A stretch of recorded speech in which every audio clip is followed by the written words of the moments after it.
appreciation here from the shareholders for all that you've done, especially with the announcement this morning. Thank you very much.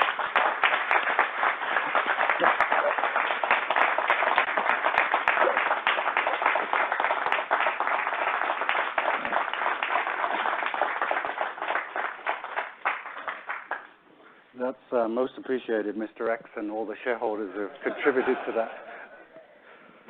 Okay, so now it's the fun part. We'll get to the management presentation. So it gives me great pleasure to give you a management update. As most people are probably aware, we had a press release come out this morning, and I see a lot of smiling faces. And somebody said to me earlier this morning, "Are you smiling?" Well, I'm smiling, and this is a really good day for us. So let's get to the presentation. So obviously, we're a public company, so we have a safe harbor slide.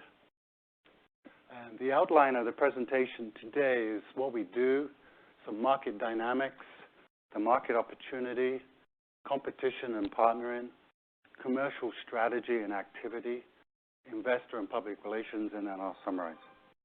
And after summary, we can open up for a Q&A. So what do we do? So this is a slide that is new for my presentation. We make Perkinamine electro-optic polymers. And as you can see from this slide, the polymers get aligned through a voltage, but they start off on this side here. These are the chromophores that we start with some chemical symbols. We turn those into devices, and those devices have an impact. And we've shown that the material has high levels of thermal and photostability, long-term storage and operational durability.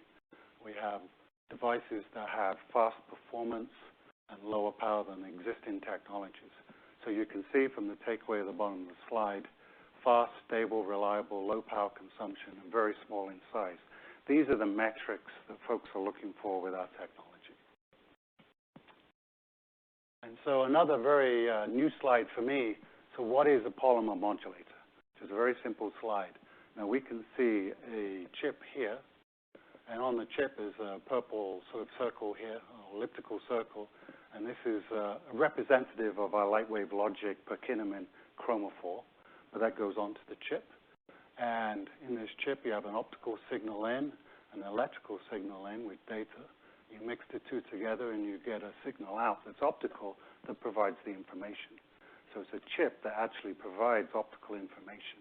And where these chips go, essentially, is in racks that look like this or go into data centers. So this gives you a sort of a very high-level view of the type of technology we're working on. And this, one way to look at this is a high-performance engine for optical networking. And you can see from the bullet points here, a modulator combines a photonic integrated circuit. That's a chip with lots of different photonic devices, with radio frequency, RF electronics, so it works at very high speed. And obviously it uses electro-optic polymers. So when you apply a voltage to the chip, we can change the intensity here, and the intensity, as you can see, can be changed to develop the signal with the data. And you can see that there's millions of these modulators used in a single data center. So a lot of these chips are used to drive signals on the internet. So the electro-optic polymer slot modulators, they provide faster data rates, smaller sizes, and lower power, which makes the technology very exciting for us as we go forward to take our technology into the optical network and internet environment. Now, this slide here is a few bullet points, but one way to look at our technology is we solve the problem not just for this generation, but for a long time. And I put here for the next decade. So that's a number of years. There's other technologies out there that are good for 1 or 2 generations, but the performance of our technology can go a long way because the materials we use, they modulate light really quickly. Now, you can modulate light. A very simple way to look at this is liquid crystal displays. They modulate light also, but at very, very slow. And so we have a very fast, much faster technology. And the right application for this technology is the fiber optic network or internet. They're polymer-based. Our materials are polymer-based. I think we all know this. We all use polymers today with OLEDs. OLEDs stands for organic LEDs. So the TVs we look at and the mobile phones and the PDAs, they were LCDs, but now they're whole polymer-based. And so those polymers actually generate light. Ours modulate and switch light. So it's a different chemical composition. But if you think about it for a second, I mean, 10, 15 years ago, were we using OLEDs in our displays? We were not. We don't even think twice about using polymers today. And so we see the success of OLEDs as being something we can follow with our technology. Our modulators are very small, which actually is a great benefit to put them inside boxes that go into these servers and routers in a data center, and these boxes are called pluggable transceivers. Now, this next bullet point is interesting because I've used the word transformational, performance headroom. And that means that the performance of the electro-optic polymer material is not just good for one generation. It's good for a number of generations. So when you're talking to the end users and they're asking about the implementation of a brand new technology, they don't just want to put a technology in that's good for one generation. They want to put a technology in that's going to be around for a long time. And that's really important.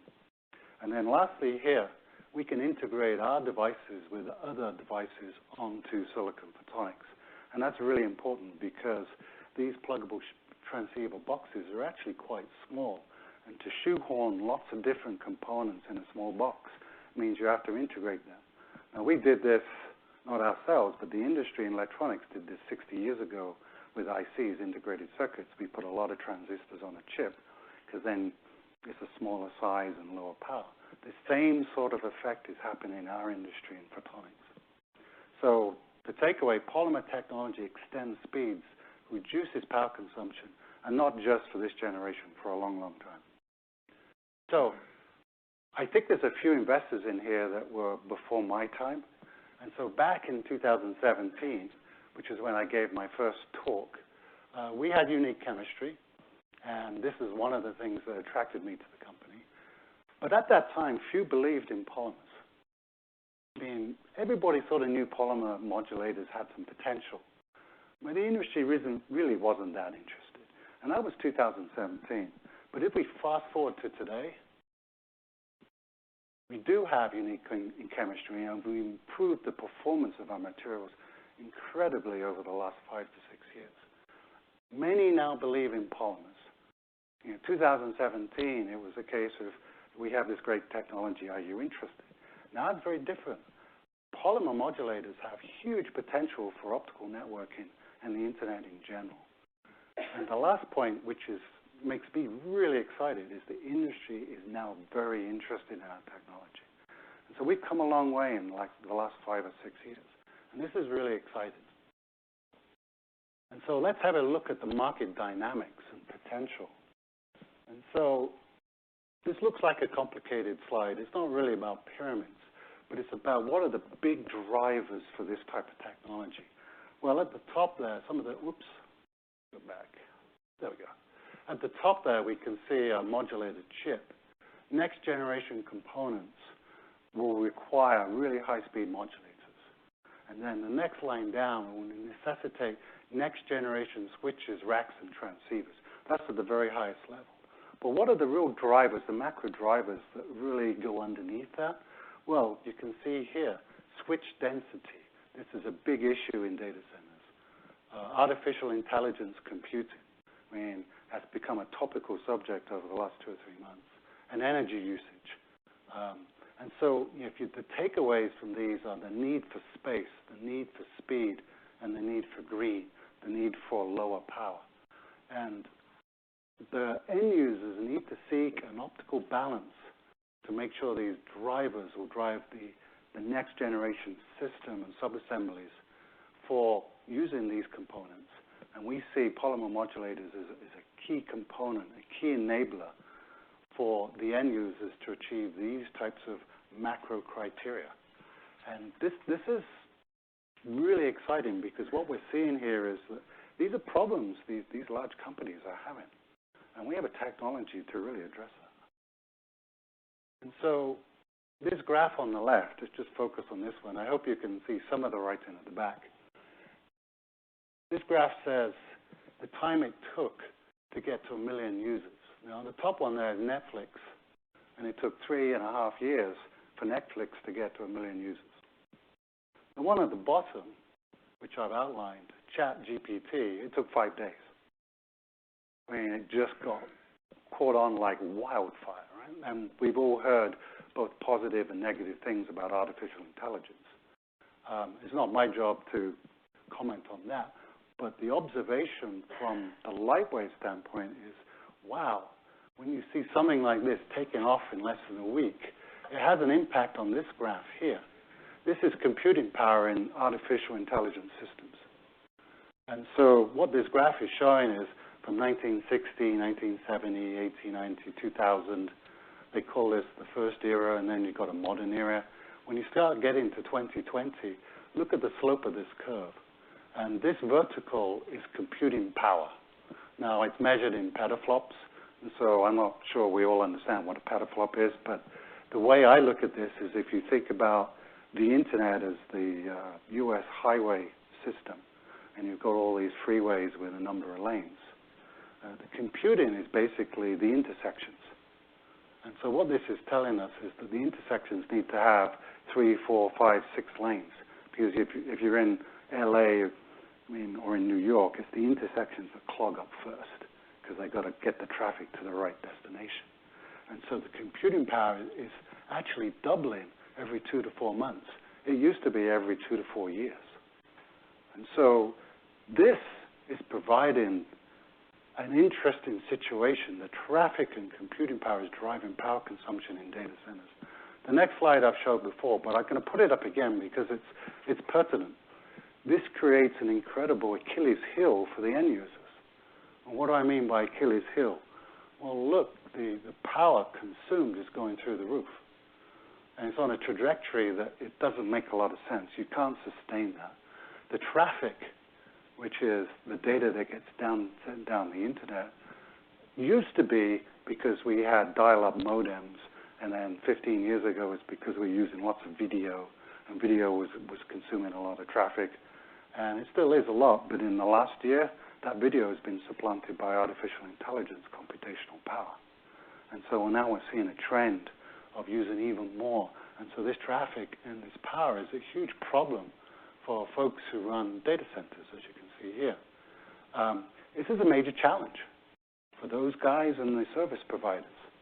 And so we see this as the Achilles heel, and we see we have a technology to address this Achilles heel. And so where we enter the market is chips like this. We call them engines, polymer modulators. And they go into these pluggable transceiver boxes, which are these guys. Now, there's lots of different designs. As you can see here, there's a number of different designs here and a number of different designs here. This is the latest one everybody's using. It's called an OSFP, an octal small form factor pluggable. It's not very big. It's about the size of my finger. It's about 4 inches long and less than an inch wide. And whereas these original guys just had 1 or 2 fibers going in the end, you can see here, these guys have 8 fibers and some have 16. And again, really complex, which means you don't have a lot of room to have a lot of components inside this little box. Plus, if you get a lot of components in this box, it can become really hot, consume a lot of power. So that's a big problem. So the folks and the end users, the data centers, are trying to figure out how to increase the speed and keep the power down so these things don't become hot. Because when they become hot, they use a lot of power.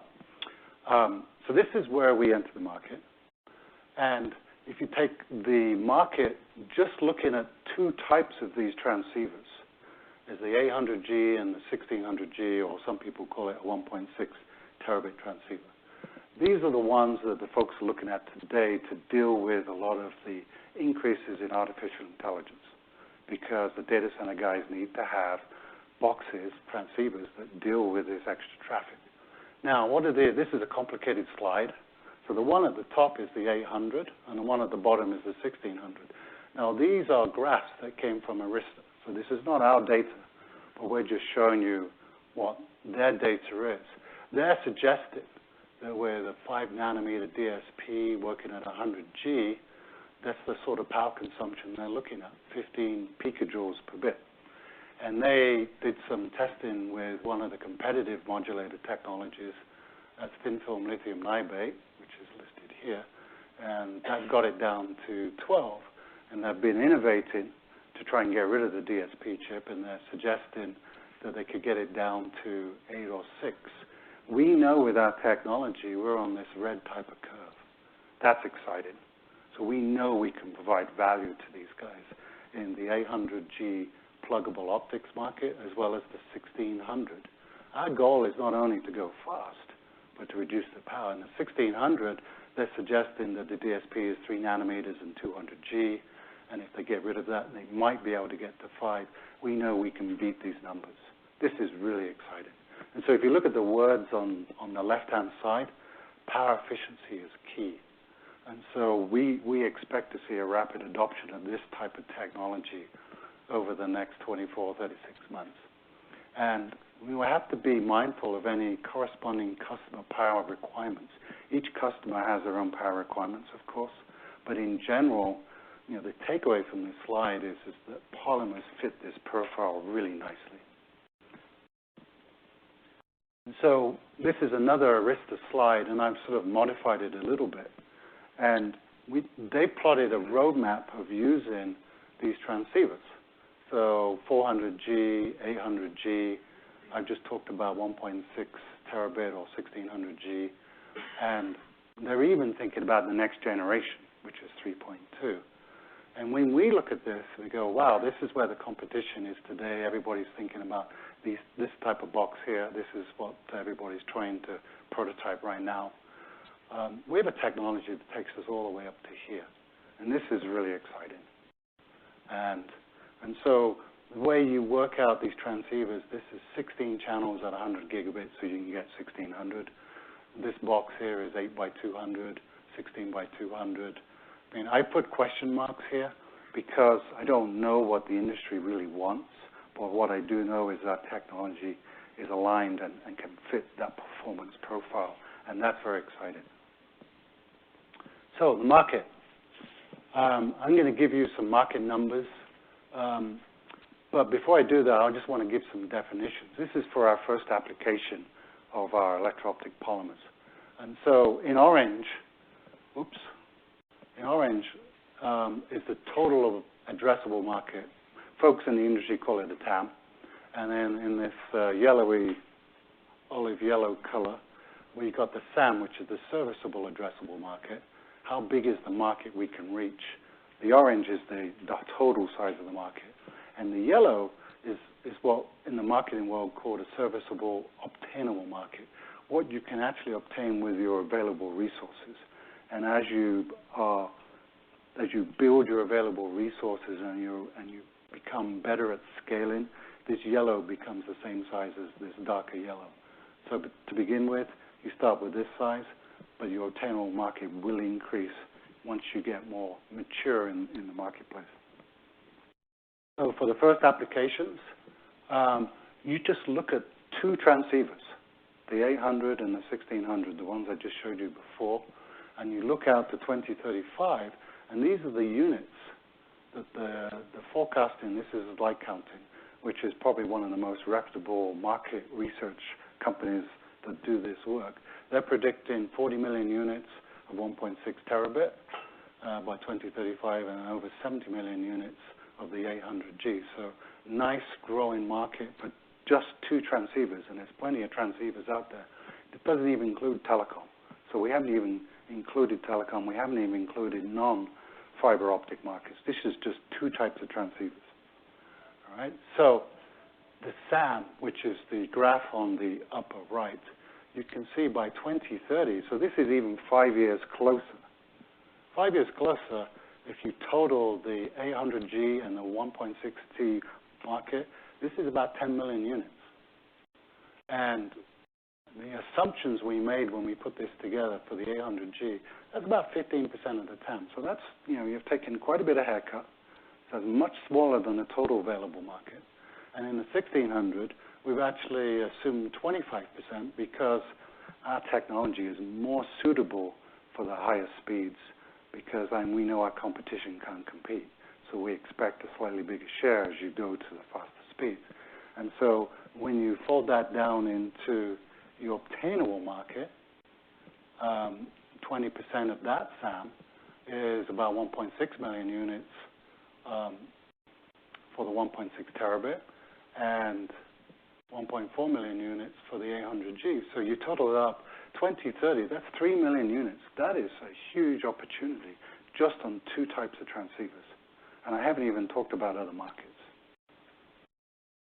And so when you put all this together in a table, when you look at the market potential, you can start seeing here, you can see the TAM, which is the total available market.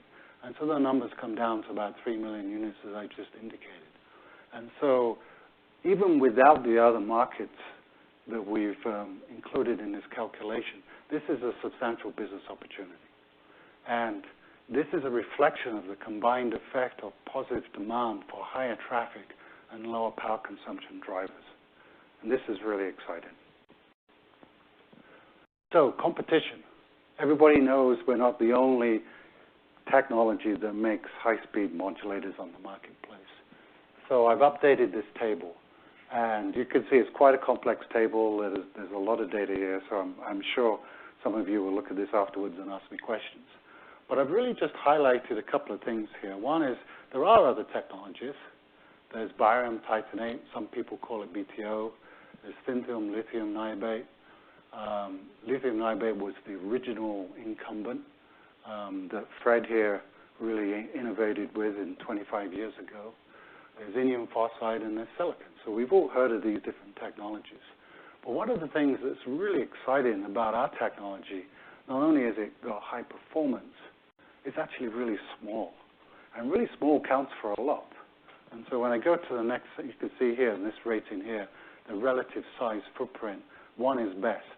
And so, you know, whether you put in polymers into plasmonic devices or you put in polymers into a slot, it's a really tiny device. And that's what a lot of folks are looking for their integrated PIC chip or their photonic integrated circuit chip. So if I go to the next slide, I mean, there's some other really nice advantages here, but I'm not going to belabor the slide. You can see from the ticks on the right-hand side, we have a very nice position vis-a-vis competition. Tiny. This is just one word on this slide. This was a prototype 800G module that was made with for Arista, and there was a use of a thin-film lithium niobate modulator chip.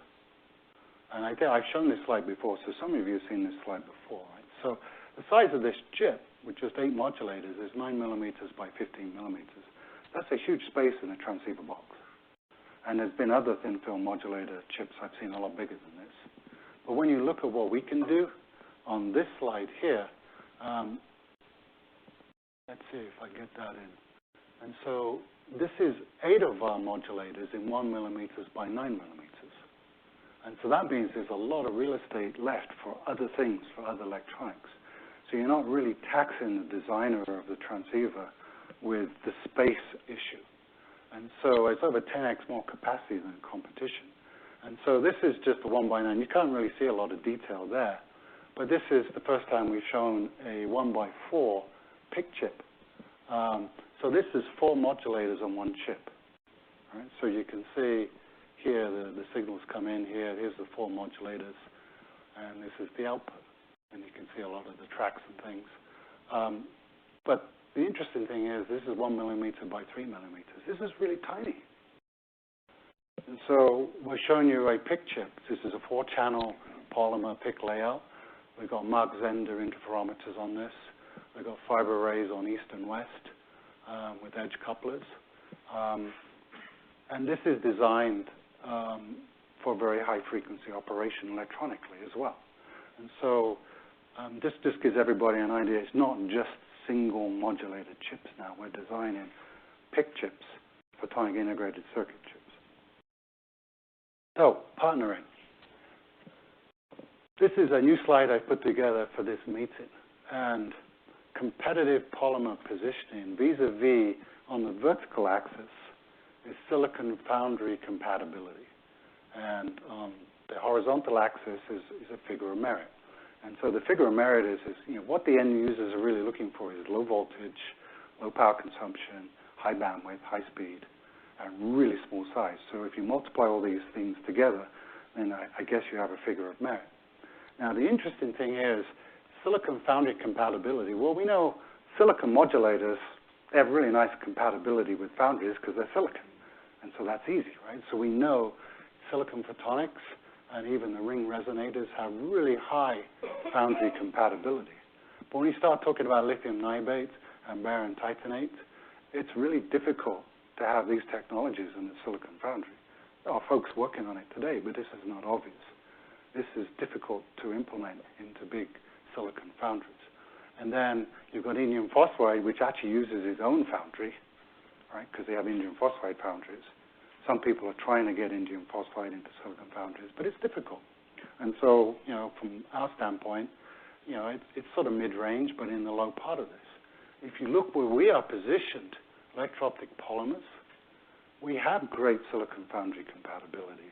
And the figure of merit, when you look at these metrics here, allows us to perform really well, even though some of these technologies have great performances in certain areas. And so we've seen really high bandwidth in some indium phosphide, but you've got to be able to couple that with very low voltage, low power consumption. We've seen folks at barium titanate, that's a material that people say have really high R33. Okay, so it has a high Pockels effect. But that's not the only thing the end users are looking for. They're looking for all of these metrics so that the modulators work really well in the system. And so when you multiply these together and you look at the figure of merit, that positions our technology very nicely for scaling and ramping. And so these are new pictures. You can see here different types of SEMs from foundries. I'm not going to get into a lot of details of the foundries, but I think the message here today is we're receiving devices back from foundries with great performance. And so these are new SEMs for a lot of you. And I think I've got another one here that is really sort of exciting from our standpoint. If you looked at our press releases late last year, we did a acquisition of a company called Chromosol. And the core skills with a technology called atomic layer deposition really improved with that acquisition. And we also got some IP and some patents. And what I'm showing here is an SEM of what ALD is. It's atomic layer deposition of a dielectric-based encapsulation. And you can use this for chip-scale packaging. And so what it does is it seals the polymer in. It's like it puts a container or like a package over the material and protects the material from the elements of the atmosphere. And a lot of people use ALD techniques. In fact, if you look at the OLED industry, the organic LEDs, they do exactly this to protect the polymers on the displays you look at every day.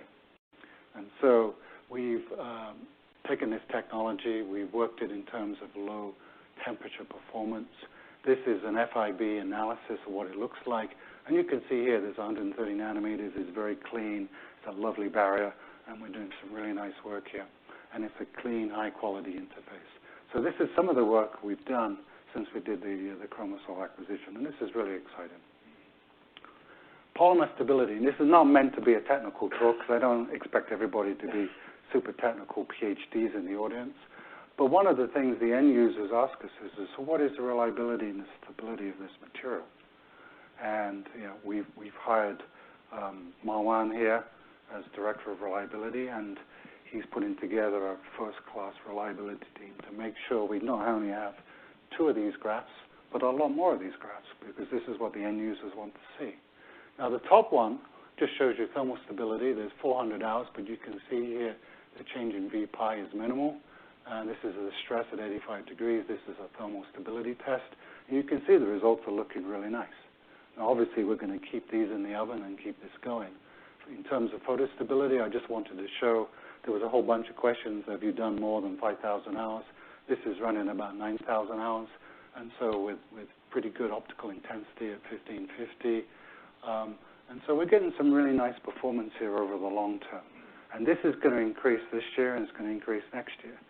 And everybody wants to see this type of data, because this is exactly what happened in the OLED business about 10 years ago. They asked for data like this. once they saw data like this, and then everything ramped up. So reliability data set is being built for end user evaluation. Okay, let's talk about commercial strategy and activity. So this is our business model. It hasn't changed since the last slide I gave you. It's this three-pronged approach where you've got product sales, patent licensing, and tech transfer. So that hasn't changed. The technology that folds into this is the chromophore polymer matrix IP, Perkinamine series materials, devices and PIC architecture IP, fabrication and processing, high-speed packaging assembly design IP. And what that will bring is obviously the output, what everybody here wants to see, which is license and royalty fees, device and PIC, optical subassembly sales, technology transfer, license, royalty fees in tech transfers too. And so the goal here with this business model is to become a leader in the engineering and manufacturing of electro-optic polymers. And so with this, I think most folks have seen this slide before. These are the representative interactions at all levels of the value chain, from optical component suppliers to high-speed optics manufacturers to optical networking equipment companies to the internet service providers, which really influence all these levels. And so there's many verticals here. But these companies are all sort of part of the optical network, and they make the infrastructure for the internet. And so these are the types of companies that will use our technology. And so you can't do licensing without a strong patent portfolio. And so the patent portfolio is really based on materials. That's the Perkinamine series, the device, PIC, fab, and design, the optical subassembly package concepts, just like the atomic layer deposition that I showed you, and obviously new patents that we want to acquire and file continuously. But what it really boils down to is that we're developing a polymer-based technologies for licensing that really will engage with the internet and optical networking in data centers. We're creating a strong moat and know-how to carve leadership in the high-speed modulator game. And we have unique chemistry to create unique polymers that we can design and create and strengthen this patent portfolio. But this portfolio enables this license and tech transfer for long-term revenue generation. And so you have to put this in place. It takes a long time to get patents and know-how, and so we have to be very aggressive at this. But it drives the licensing opportunities. Now, a lot of folks have heard that we've been expanding. I think you've seen it in some of our documents. And so before I go through the words, let's have a look at the pictures. Now, the last picture I showed of our facility had the parking lot essentially empty. That's because when I took the photograph, I was in at 6 a.m. in the morning, and nobody had arrived. So I went out at lunchtime, and you can see the parking lot is full. And I know there's some people who go up to companies and they count the number of cars in the parking lot. And our parking lot is full. Right? This is the front of the facility. And this corner here, if you go off in that direction, and that's the front there, and then you see the side. And you can see the front actually adjoins the back. The back is the place that we're actually moving into, expanding into. So it actually adjoins. We're actually going to knock a hole in the wall and just walk through. So it's all part of the end of one building. And this is the back. So if you go to the end there, in here, and you look down, we go basically about halfway down here. You can see some of the pods here. The folks in there are actually moving out at the end of May, so they're already getting ready to do that.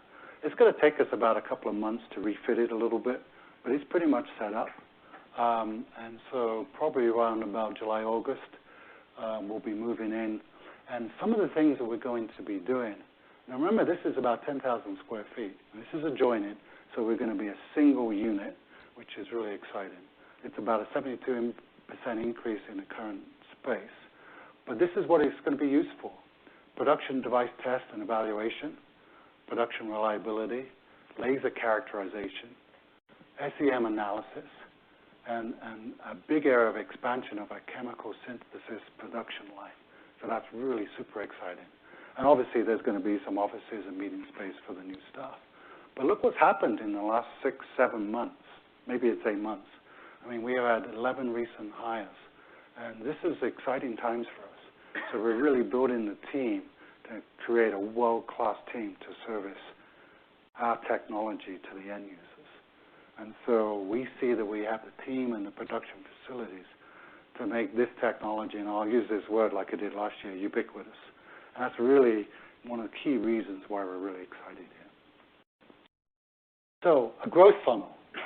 A lot of these companies that get into business usually show some type of funnel. This is our type of funnel, how we look at the marketplace. So we have, oops, wrong button. Let's go back. There we go. So we have value proposition, prospects. So, what's the value proposition? Expand awareness and value proposition of our modulator technology. Well, I've been doing this since 2017. So there's a lot of talks, both technical talks as well as the banking type talks. Prospecting, talking to potential customers and technology. We've done a lot of this in the early days of the technical conferences. And then screening some of the friendlies, some of these technology partners and customers to form a lead list. And then selecting your friendly ones, the ones you really want to work with the technology. The customers who see our technology as enabling their business to be more competitive. And then lastly, that turns into full-blown customers with technology licensing and optimizing for scaling. And so we're undertaking multi-level and cross-functional engagements with the goal of establishing revenue-generating clients. I mean, this is what the funnel is all about. A lot of companies show this type of graphic. And this, for us, is commercial planning. And then this slide here, I sort of expanded the top to show you the type of representative actors that you need to talk to for the value proposition. And then you've got your prospects. There's a little bit of information here. I'm sure most people in the audience won't be happy until I go into more detail, but for right now, this is the guidance we're giving. But this just shows you this funnel is working. It's in action. And this is part of our commercial activity that is, we see developing well in 2023. And so one of the things that I didn't really call out, I mean, there's key pull drivers from the hyperscalers. These are the data center guys. Artificial intelligence, quantum computing is now becoming quite topical too, but it's still in its early stages. And then there's the key push drivers. The folks who are doing the silicon photonics platform providers, the fabs and the foundries. And so this pull and push is something that we're really taking a very close look at as we build our commercial business. So this slide here is a slide we're proud about because this is really part of the press release this morning. A license agreement template for our first commercial license. And so we're excited to talk about this today.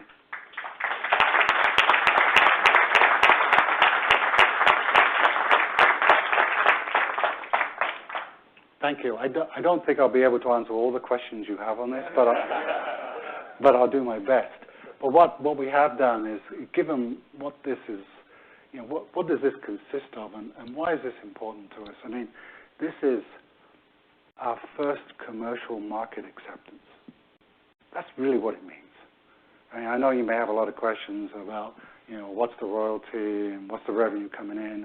I'm sure you're going to get those questions. But really what this means is the market has accepted our technology. And for us, it's huge. It's really huge, right? So we're supplying the material. There's a license initiation fee. There are royalties per unit. There's some minimums as you go up in years.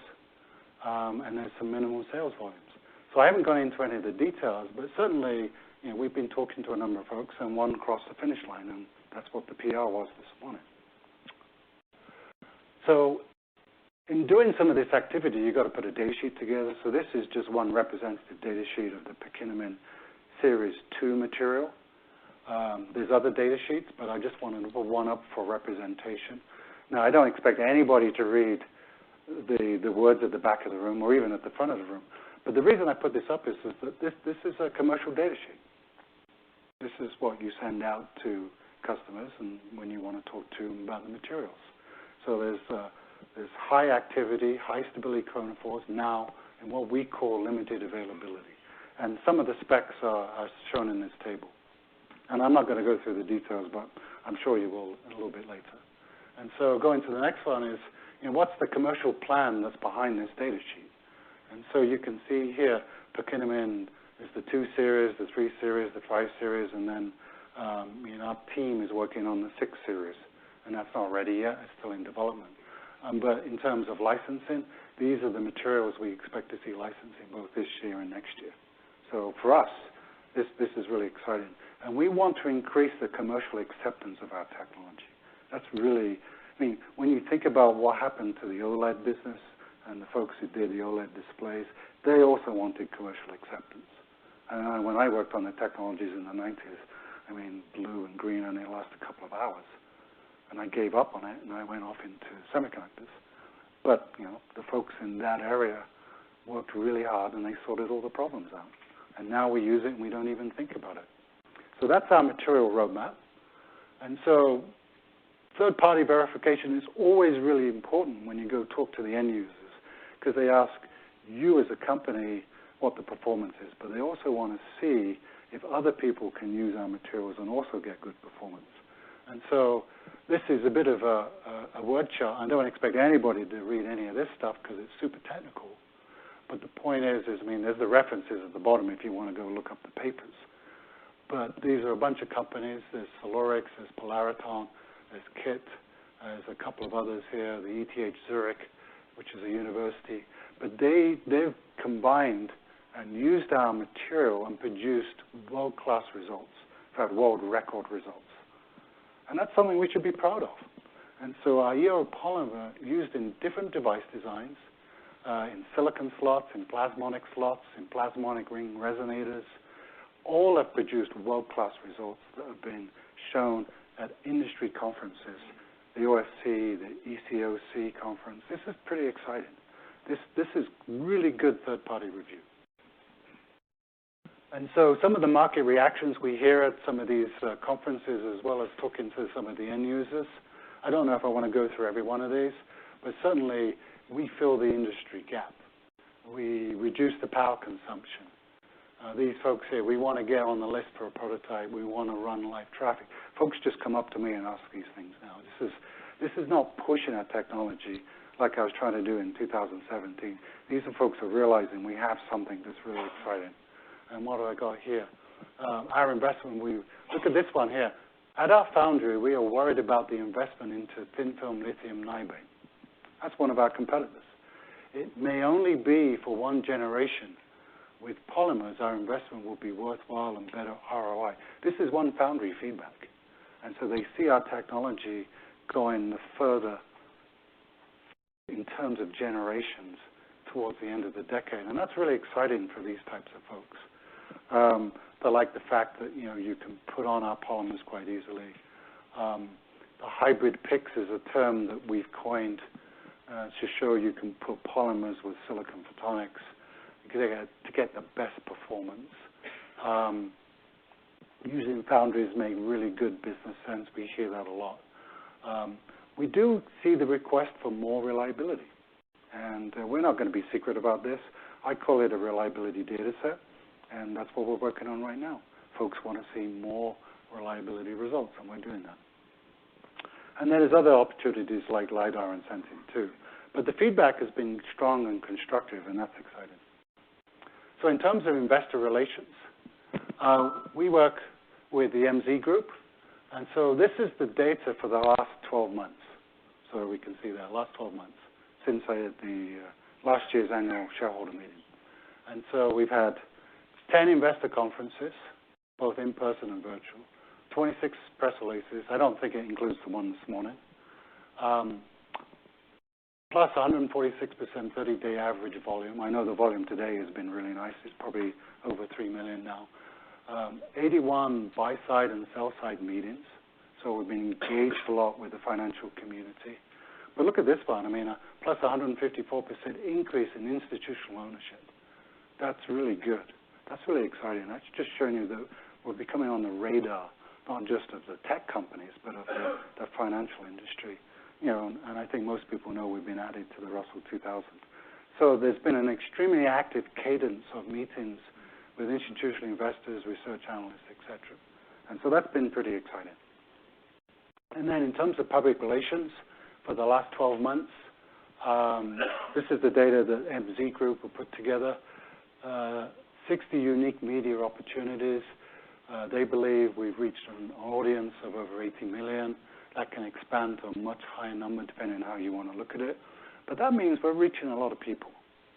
And then, some of the things that we've done in terms of exposing ourselves, Bloomberg Radio, Trade Talks, Laser Focus World, as some of you folks reminded me yesterday that my children called me Doctor, and I checked with my son yesterday, and he said, yep, that's not going to change. So that article came out last week, and it put the company in really good light. And so these things are happening on a regular basis, and I think there's going to be a few more coming up soon after the announcement this morning. And so that's great for us. So we're getting some really good presence, both in the industry and the financial side of things for a small cap company. To summarize, so this slide shows you a bunch of boxes, but what do the boxes really represent? We have great material science, we have great technology, we're using that for designing state-of-the-art polymer photonic integrated circuit designs. We've got high-speed design and packaging, we've got a powerful patent portfolio, we're entering some really exciting markets, selling components, licensing the materials, partnering with foundries and other players like transceiver companies. We're now developing material and device data sheets, and we have a world-class board, technical advisory board as well as a team we're working with very closely, the MZ Group, that we feel has done a really nice job on the IR and the PR side of things. And so what are the takeaways from the presentation? Our technology is competitively superior and unique. We continue to increase our commercial progress, and I guess today is the first public viewing of that. With our partners, we are positioned to scale polymers for optical networking, and we believe now we have the team, resources, and plans in place to really make polymers ubiquitous. And I'll finish with one slide, and this is the one slide that's probably going to generate a lot of Q&A. It's the press release that came out this morning. Unfortunately, we didn't even have time to get it ready for everybody to come in this morning. But I just want to focus on one thing. I mean, okay, the title is Lightwave Logic Begins Commercialization of its EO Polymer Materials. But this thing here, this comment I made here, this material supply license agreement for our perkinamine chromophores recognizes market acceptance and competitive advantage of our technology and validates the first prong of our business model.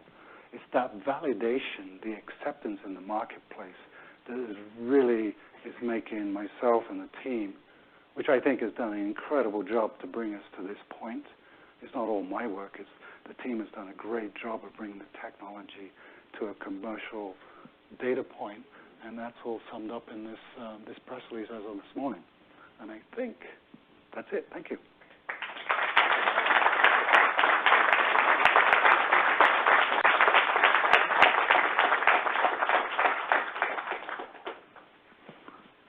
And officially, do you want to? Yeah, we can now begin our question and answer session.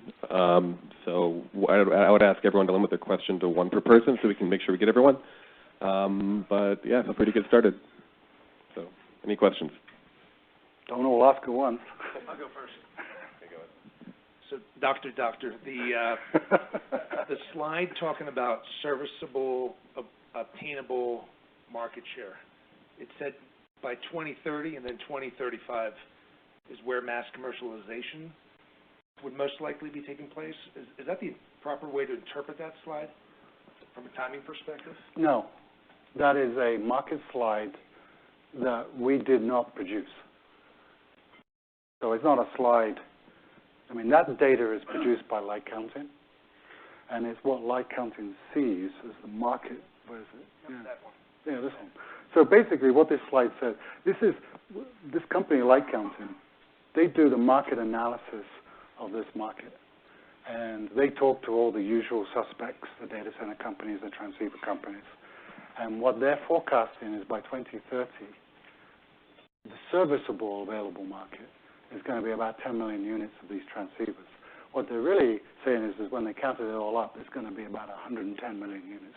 That's a huge number of transceivers Now, this is 2035. All right, so that's a big one. But I really didn't want to focus on 2035 because that's a long way out. And when these market research companies look out, 10 years, there's probably a little bit of an error bar here.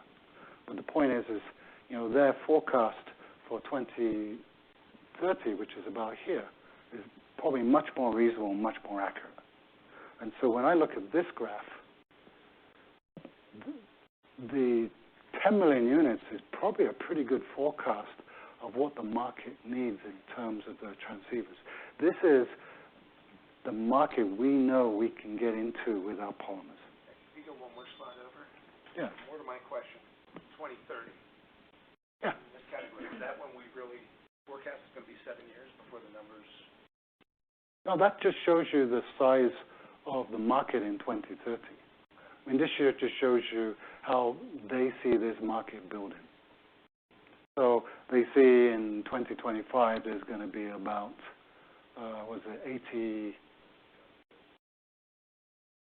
80,000. Yeah, there's going to be about 80,000, right? And here it's going to be about 3 million. And so if we can get all of the 80,000, then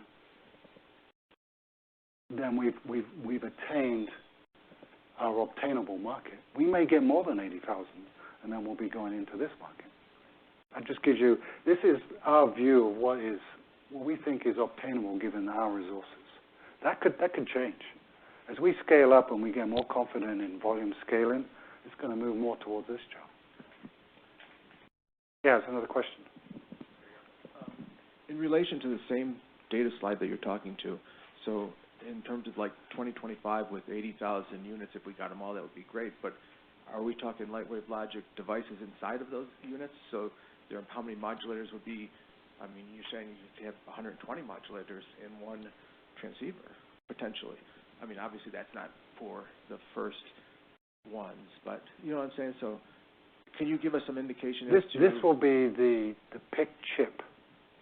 It'll be a chip. The chip may have a number of modulators on it. So can we get some kind of estimation as to when, say, for example, in volume terms, we could reach a break even, not need outside financing? So we haven't given any guidance on break even at this point, but certainly Jim and I are looking at internally. So yeah, we haven't got to the point of being public about those types of metrics. I think the focus right now is to make sure we get market acceptance for our technology. But that's something, we have a handle on internally.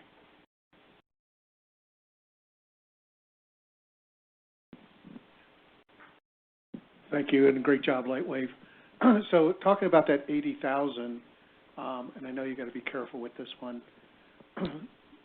How much revenue, if somebody had 80,000, what is the revenue on that? What is the value that a Lightwave Logic would get out of that? I don't have a sense of, is this a $25,000 chip? 80,000 represents 25,000, and I know our margins are really fantastic. But is there can you give us a sense of that? Yeah, I mean, in terms of the model that we put together internally, transceivers are, like any other technical product. When they first come out, they're really, really expensive, and they have a learning curve in terms of price reduction each year as they increase in volume. And so our model follows just the normal metrics on that. We certainly haven't put in what the transceivers, the average selling price, and we haven't put in what we think the chips are in terms of the bill of materials at this time. But we have internal numbers that we have on that, but we just haven't made those public yet. But in terms of trying to really address your question, we see this as being super attractive, and we're continually working with the end users to get better clarity on those numbers, because these are brand new markets.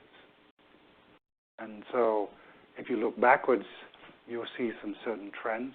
And so we have a pretty good idea what those learning curves would be, how the price reductions would be, and what our profitability would be, but we haven't come public with that yet. Another question. Okay. I'm curious about analyst coverage. It doesn't seem to me that you're going to get any analyst coverage until you can discuss those type of numbers. So we've been talking to a number of analysts, research analysts, and I think as of right now, I don't believe anybody's covered us. I'm not the type of person that goes and talks to an analyst and demands coverage. They will cover us when they feel they have enough information. And, I mean, even this morning, a number of analysts were sending emails to me for more information. So we're being watched and we're being monitored very closely. And I can't predict when it will happen, but it was just like in 2017.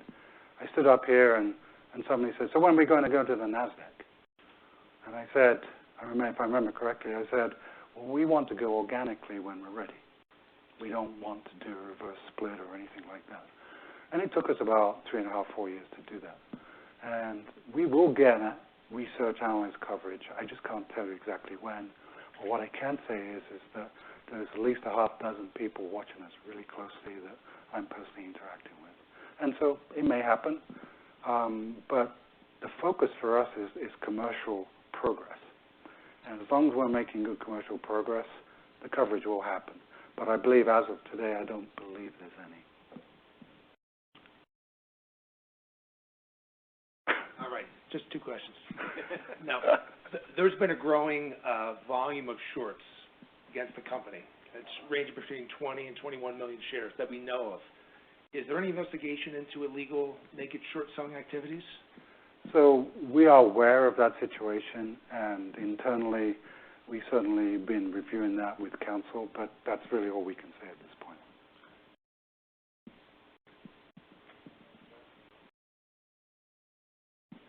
Can you tell us how many foundries you're currently working with? At the end of last year, you said we were working with 5. You had anticipated 2 more. If you've dropped some, why have you dropped some? And the scaling issue, can you address scaling? Are you satisfied with the current scaling? So we haven't given any guidance, at least right now, on the number of foundries we did last year. We have much tighter relationships. And in terms of scaling, we are much more comfortable this year with scaling than we were last year. And I mean, I'll be honest with you, working with foundries is yes, they love using the technology, and it's not difficult for them to utilize designs because we're compatible with silicon processing. But they're doing the fabrication and not us. And so it takes time to make sure that they're following the recipes correctly. But what I can say is that the chips we're getting back from the foundries are performing really well. And so we've been very happy with that progress. I will also say that some foundries are better than others, and you would expect that anyway. Not all foundries are the same. Not all foundries have the same type of teams and take the same approach. And so there is some variability, but we've had a very successful year working with the foundries. But I'm not going to go into the number of foundries like last year because I think it's much more important now as we're much closer to commercialization. So we have to be a little bit more sensitive there.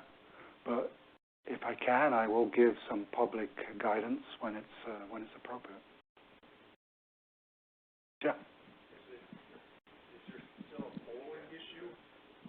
Is there a polling issue that you're still addressing, hurdles? We don't believe there's a polling issue.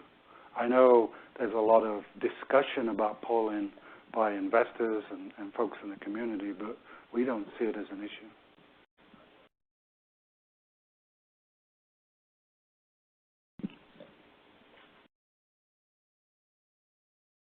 Can you give us any idea as to when you might be able to reveal to us names of licensees? No, I don't think I can answer that question. I would like to, but I don't think I can right now. And let's think about this.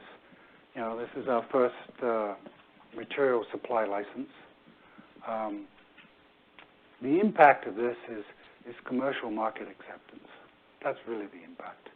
And so we have to look at what's really important with the press release this morning. You know, we made some commercial traction. The market accepts what we have. And I think at some point we may be able to give some guidance, but it's not now.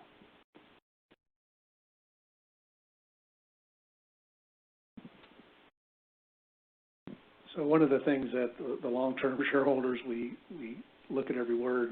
Jim Marcelli, when he stood up there one time and said, when this thing starts rolling, it's really going to roll. I think we all have that scripted somewhere in our... So now we have our first commercialization announcement. Is that rolling ball? Do you anticipate that sometime in the near future that you're going to have even another one here pretty soon? Or is this kind of a gap and you kind of wait and then something else comes? I mean, I can't really give you any details there, but what I can say is that, you know, this year I've been focusing on commercial activities. And if you think about the business prong, license is one of those prongs, tech transfer is another one, and the third one is products. So we're looking at all three of those, but I can't give you any details of, you know, when all three are going to hit, whether it's going to be simultaneous or one's going to be more advanced than the other. What I can say is that we got first commercial material supply agreement, and we published that today on the licensing side of things. But what that has really done is that's shown, it's going to show a lot of people that at least there is really good market acceptance of our technology. It's not just an R&D electro-optic polymer material. This is something that somebody has taken very, very seriously. And that will expand. But I can't give you any detailed predictions on that, other than the fact that my job is to really focus on expanding that business side of it. First, Dr. Levy, thank you very much for all the work that you and the team have brought to us as shareholders. Very, very much appreciated. I guess my question is, I saw a pivot that was very exciting for me. In the past, you made the connection a lot closer to video demand.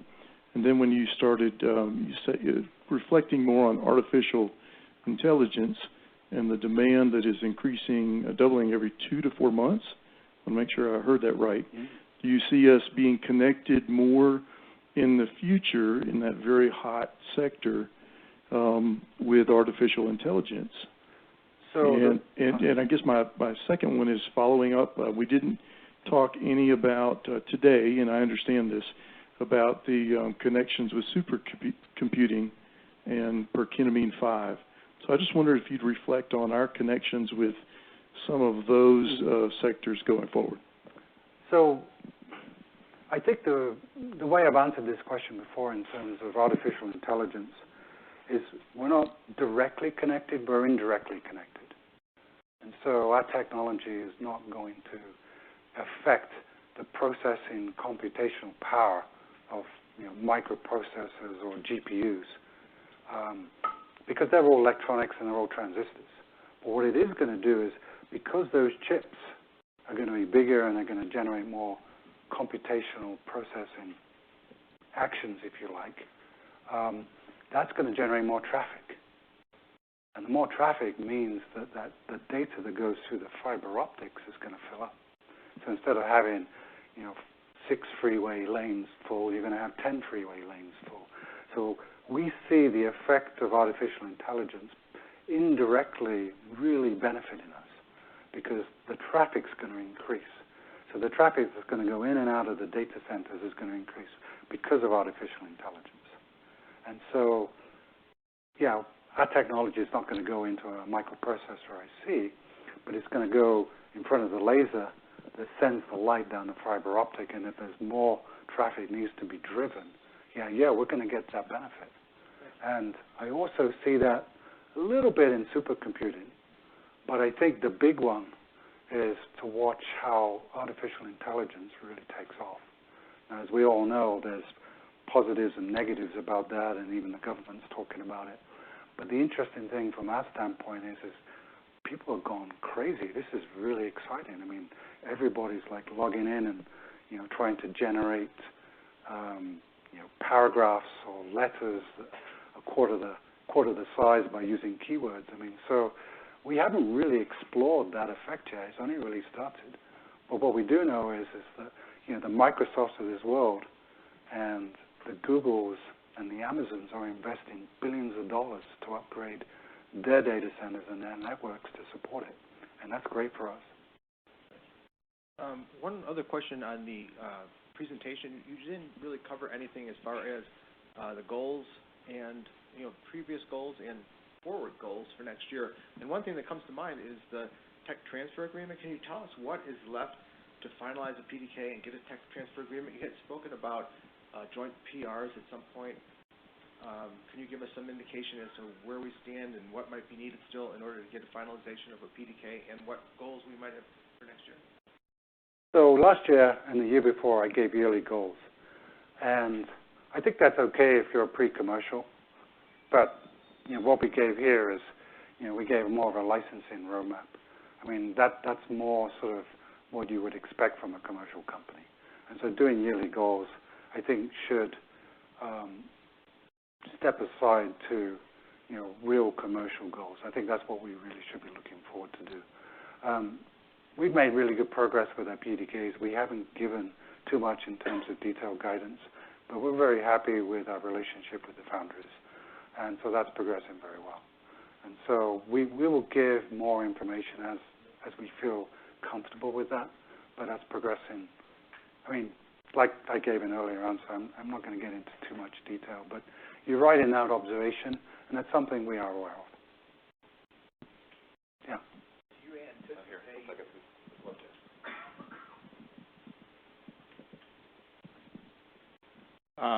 Do you anticipate end user validation, public validation in quote unquote the near term?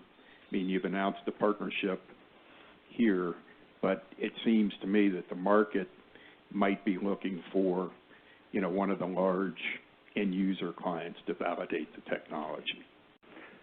That's a question on, it depends. Some of the end users are looking to get ahead of their competition. And so it just depends on who you're working with. And so that may happen, and it may not happen. If the end user wants to do that, we'll be there giving guidance with the end user. So, we're open to whatever situation is required. But, if you looked at that competition slide with some other modulator technologies, there's other solutions there. So some folks looking at this are going, well, if we can develop this quietly and get ahead of our competition, that's huge for us. So, I can't give you a categorical yes or no answer, but it definitely depends. Number 2 here. I hate to show my ignorance here, but when a data center wants to do the forklift overhaul, it doesn't make sense for them to just change out 10% of the modulators or transceivers. You have to do the whole thing, isn't that correct? It's like a weakest link in the chain. So your first order has to be millions, not hundreds. That could very well be the case. Thank you.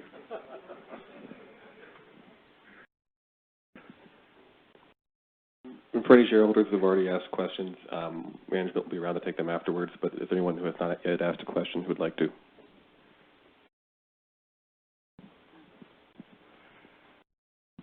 Did I see an aluminum electrode on that modulator?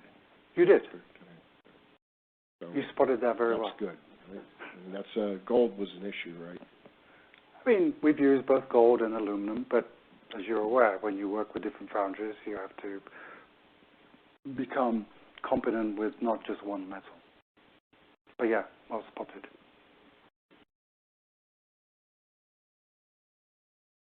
Oh, happy to take questions afterwards, but maybe we should have a quick break so I can get a drink. There are no further questions at this time. This concludes our question and answer session. Thank you for joining.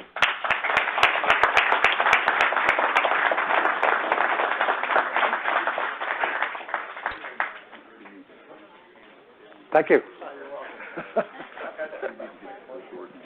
Yep. I have a...